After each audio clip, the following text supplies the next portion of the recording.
Kita semua tahu kalau balapan adalah sebuah hobi dan olahraga yang bahkan untuk mencoba sekali dua kali aja sudah sulit saking mahalnya. Apalagi kalau sampai benar-benar kompetitif berkarir di dunia balap. Duit yang dipakai kalau dibeliin seblak bisa buat jajanin ukti seluruh Indonesia kayaknya. Tapi, walaupun dikenal sebagai olahraga yang mahal, lu percaya nggak kalau di belahan bumi yang lain ada balapan yang bisa dibilang cukup terjangkau dan bisa diikuti semua kalangan. Dan balapan ini bukan nyewa go-kart di mall maupun nyewa ATV atau bagi di tempat outbound ya. Tapi balapan ini adalah 24 Hour of Le Mans.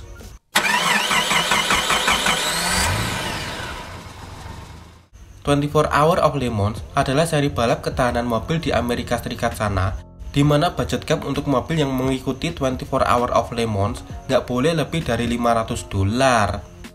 BTW, nama balapannya emang Le Mans ya, bukan Lemang. 24 Hour of Le Mans berbeda dengan 24 Hour of Le Mans. Jadi kalau masih ada yang ngeyel, suka-suka kalian aja lah. Yang penting nggak ngerepotin gua dan orang lain. Dan mungkin bagi orang Indonesia, duit $500 itu masih tergolong gede ya. Tapi kalau ngomongin sesuatu yang hubungannya duit di negara lain seperti Amerika, kita juga harus ngelihat standar ekonominya Amerika juga. Jangan ngomongin barang murah di Amerika, tapi pakai standar ekonomi Indonesia. Itu ngawur namanya. Apalagi kalau pakai standar UMR Jawa Tengah, tambah ngawur lagi itu. Sejarah balapan ini dimulai pada awal tahun 2000-an, di mana seorang jurnalis otomotif bernama Jay Lem ngebikin sebuah event balap yang diberi nama Double 500 yang merupakan event balap road rally di California, di mana mobil peserta harus bernilai di bawah $500 dan menempuh rute sejauh 500 km. Jay Lem awalnya berpikir dengan mobil $500-an pasti banyak peserta yang gagal menempuh jarak 500 km tadi. Tapi kenyataannya banyak peserta yang berhasil finish cuy. Hal ini lantas membuat Jay Lem merubah jarak balapannya, di mana di tahun berikutnya rutenya dipanjangin jadi 500 mil. Tapi walaupun sudah dipanjangin, masih banyak juga peserta yang berhasil finish. Sampai sini Jay Lem kayaknya udah mulai keheranan cuy. Anjir lah, orang-orang ini bangun mobilnya ditambahin apaan coba? Bisa bertahan sejauh itu.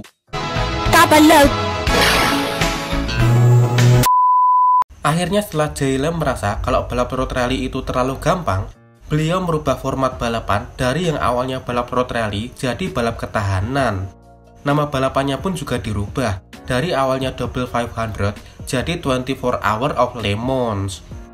Balapan ini pertama kali diadakan di Altamont Motorsport Park pada tahun 2006 dan mulai berkembang ke seluruh penjuru Amerika Serikat pada tahun 2008 dengan puluhan seri tiap tahunnya. Walaupun nama balapannya adalah 24 Hour of Le Mans, tapi faktanya sebagian besar durasi balapan dalam satu musim berkisar antara 12-16 jam saja dan terbagi jadi dua sesi yang bikin balapan bakal berlangsung selama 2 hari. Sedangkan untuk balapan yang durasinya 24 jam, paling-paling cuma satu atau beberapa seri saja dalam satu musim. Agak clickbait ya ternyata. Mungkin karena mempertimbangkan peserta dari seri balap ketahanan ini sebagian berasal dari kalangan karyawan. Jadinya sebagian besar durasi balapannya dikurangi dan dibagi jadi 2 hari biar peserta yang karyawan tadi masih bisa istirahat dan lanjut kerja di hari Seninnya. Dan kalian pasti penasaran, dengan duit $500 bisa dapat mobil yang kayak gimana coba? Well, $500 itu adalah budget cap untuk bagian bodi, sasis, drivetrain, mesin, dan suspensi saja. Sedangkan perangkat keselamatan kayak roll cage, APAR, dan kill switch wajib safety dan proper.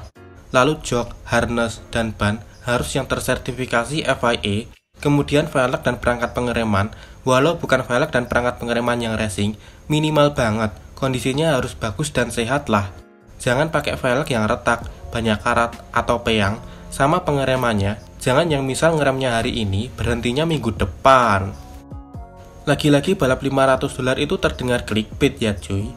Karena kalau ngebangun mobil dengan semua perangkat keselamatan yang safety, proper, good condition, dan tersertifikasi FIA, kalau di total-total bisa habis 10.000 sampai 20.000 US dollar plus-plus, dan kadang itu belum sama ongkos jasanya. $500 my ass. Cuma bukan gimana-gimana cuy. Dead Race yang balapannya sambil bunuh-bunuhan aja, walaupun mobilnya udah lapis baja, tapi masih dikasih roll cage. Masa balap mobil biasa yang nggak bunuh-bunuhan, nggak dikasih perangkat keselamatan sama sekali? Kan kocak namanya. Lagi pula dalam membangun mobil balap, bagian yang paling mahal dan nggak ada habisnya adalah bagian yang hubungannya ke performa mobil, kayak mesin, body kit, aero kit, transmisi, drivetrain, dan suspensi. Berbeda dengan perangkat keselamatan, yang walau harga beli atau buat ngebikinnya butuh biaya mahal, tapi palingan harganya cuma segitu-gitu aja. Lagi pula balap ketahanan adalah balapan tim, bukan balap perseorangan.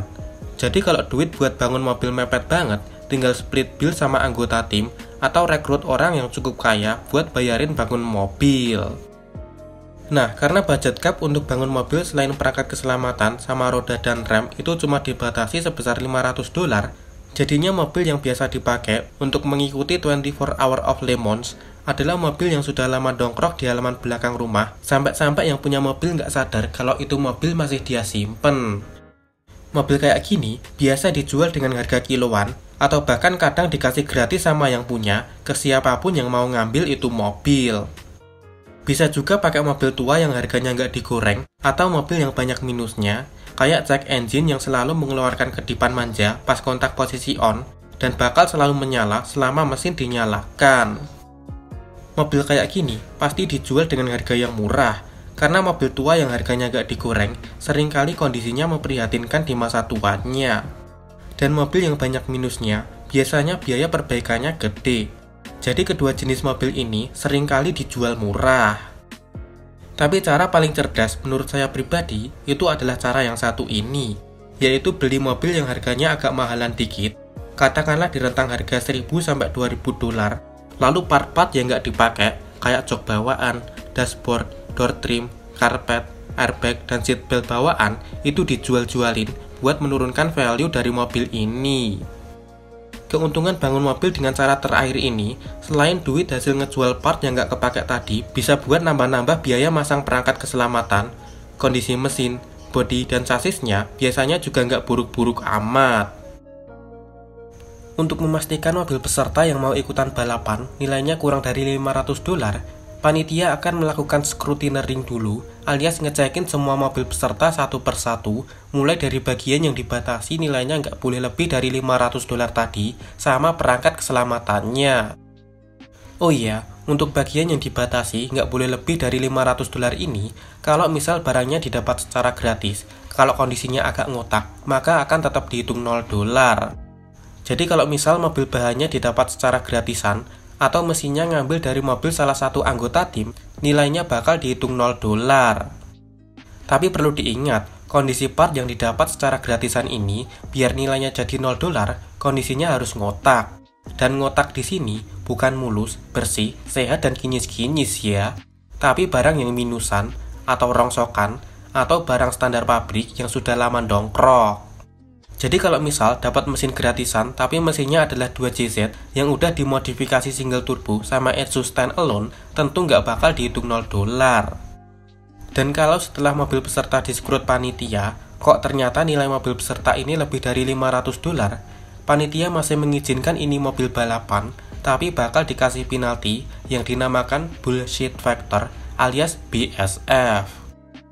Bullshit factor adalah penalti di mana ketika bagian mobil yang dibatasi $500 ini kelebihan $10, maka akan dapat pengurangan 1 lap di akhir balapan nanti dan berlaku kelipatan. Jadi kalau misal kelebihan $20 dapat pengurangan 2 lap, kelebihan $30 dapat pengurangan 3 lap, kelebihan $50 dapat pengurangan 5 lap, kelebihan $100 dapat pengurangan 10 lap, dan seterusnya.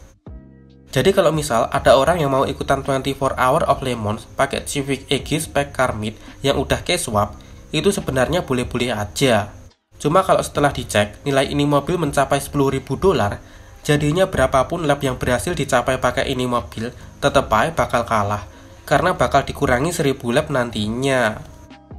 Selain ngecekin perangkat keselamatan dan bagian yang dibatasi nggak boleh dari $500 tadi, panitia juga akan membagi mobil peserta ke 3 kelas yang berbeda, yaitu kelas A, di mana di kelas ini isinya adalah mobil-mobil peserta yang kondisinya sehat walafiat dan paling kencang di antara mobil di kelas lainnya.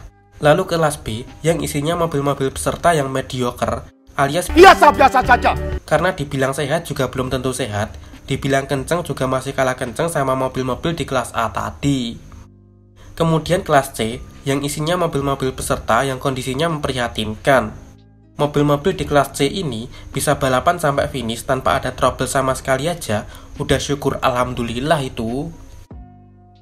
Dan untuk hadiah bagi para pemenang berkisar di angka 400, 500, dan 600 dolar bagi satu juara di kelas A, B, dan C. Jadi juara kelas A dapat 400 dolar, juara kelas B dapat 500 dolar, dan juara kelas C dapat 600 dolar. Walaupun prize poolnya kedengarannya sedikit, tapi tenang aja, panitia 24 Hour of Lemons punya cara unik agar prize poolnya tadi kelihatan gede, yaitu ngasih duit hadiah ke pemenang pakai nikel cuy.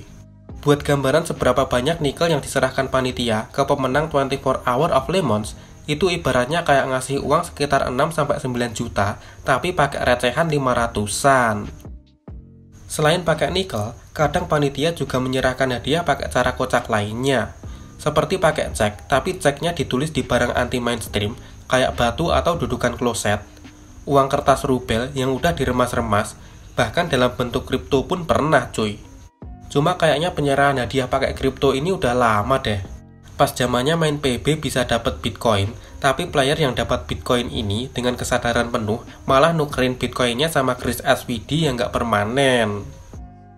Selain hadiah bagi juara di masing-masing kelas tadi, ada satu lagi hadiah bagi tim yang mendapat gelar Index of Affluency.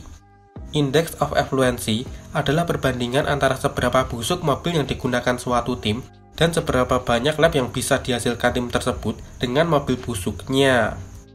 Jadi makin busuk mobilnya, makin banyak lap yang bisa dihasilkan, makin besar pula kemungkinan tim tersebut dapat gelar Index of Affluency ini. Hadiah untuk tim yang dapat gelar Index of Affluency jauh lebih gede ketimbang hadiah untuk juara kelas C, yaitu uang sebesar 601 dolar yang pembayarannya sama kayak pembayaran hadiah buat juara kelas tadi dan gratis biaya pendaftaran untuk seri berikutnya.